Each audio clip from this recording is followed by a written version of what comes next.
Good morning, I'm Kristin Omdahl. Welcome back to Barefoot Beach. And today's question comes from Rebecca on YouTube. I'm sorry I haven't called out the other people who've given their questions so far, but I will try to do that whenever possible and mention whether the question came from Facebook, Instagram, my website, or YouTube. So anyways, thank you, Rebecca. This is a simple question, but it also is a very important question. And what she asked me was, how do I know if my tension is too tight? And I kind of chuckled at first because if you think your tension is too tight, more than likely it probably is. And some of the indicators of whether your tension is too tight or not is how hard it is to get your crochet hook or knitting needle into the given stitch. And I remember when I was new to knitting and crochet how incredibly difficult this was for me. I remember stabbing so hard into my stitches that I thought I was going to break my yarn. And I even had sweat dripping down my face at one point. But I had an epiphany around the time that I had this intense anxiety and sweat dripping down my face, and I decided this is supposed to be fun. If it's causing me stress and it's making me clench up, then it's time to take a break. So I set my yarn down and I went and took a cold shower to just really change the senses in my body completely. And when I did, I realized I needed to come back to it with a more peaceful intention, a more relaxed intention. And when I did, having that intention allowed me to calm down my hands and to calm down my work. I ended up having to start over. The tension was so bad in the existing project or swatch or whatever I was doing that I started over completely. But when I did, it came out so much more relaxed.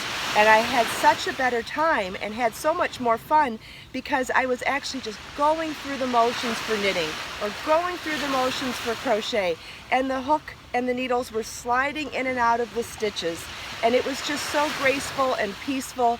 And I realized that this could be fun as long as I had the intention of staying calm. And that actually was all that it took for me. It may end up being something that you have to change the way you're holding your yarn or holding your tools, but certainly having the intention to be more relaxed about it, I think will make a big difference in the beginning. Which brings me to the other side of the spectrum, which is how to know if you're holding your yarn too loose, how to know if your gauge is too loose. And one of the things that I notice in a lot of beginners when I'm teaching is to make sure that you're holding your yarn. If you're trying to get your yarn to do the work for you, whether you're crocheting or knitting and trying to just hook or scoop the yarn with your tools, it's not enough tension to give you the uniformity of your stitches.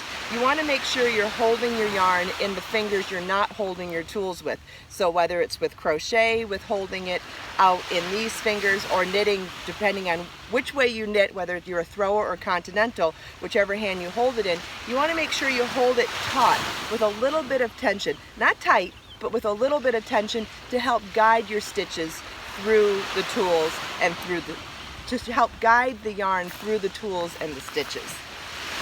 Having great tension can be the difference between a lot of fun and well-made products and not. So I do think that if you are concerned about being too tight or too loose, it is a good time to concentrate on your intention as well as the way you hold your yarn. I'm headed out on my walk now. Please leave your questions in the comments, and I can't wait to hear from you.